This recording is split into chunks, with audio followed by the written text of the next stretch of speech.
اب اس میں جو یہ کر رہے ہیں وہ تو بڑا، دیکھو نا، جو تو لیڈر ہے، لیڈر ٹائپ ہے، اس کو تو پچھلی گلی سے، پتلی گلی سے نکال رہے ہیں بھائی کہ تو ایک پریس کانفرنس کر دے اور جا، اگر پریس کانفرنس نہیں کرتا تو واپس آ جا، ایک لوپ ہے اس میں پریس کانفرنس ہے اور جاؤ۔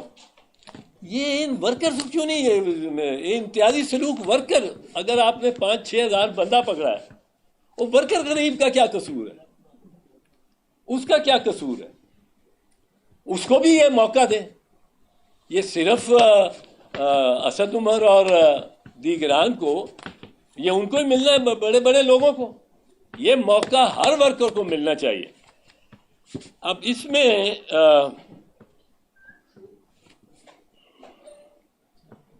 اچھا، تو میں یہ توقع کرتا ہوں آئی جی پنجاب سے کہ وہ اس معاملے کو جو میں نے بتایا ہے، جس کا ایک ویڈیو میں مطلب ہے آفتاب صاحب فوراً بھیجنے کو تیار ہیں اور فوراً بھیج دیں گے، دیکھتے ہیں آئی جی صاحب کیا کرتے ہیں۔ ورنہ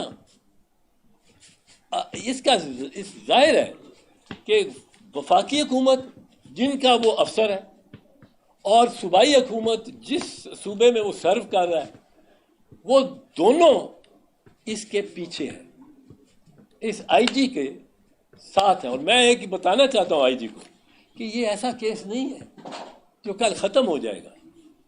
اتنا بڑا زخم لگا ہے پاکستان کی سائیکی کو، پاکستان کی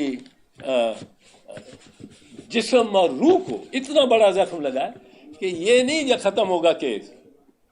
اس کو آپ درگور بھی کر دیں گے تو یہ زندہ درگور ہوگا، یہ زندہ درگور ہونے والا کیس ہے جو نکل آئے گا کسی وقت۔ اور آئی جی سے پہلا سوال، اور جب تک اس سوال کا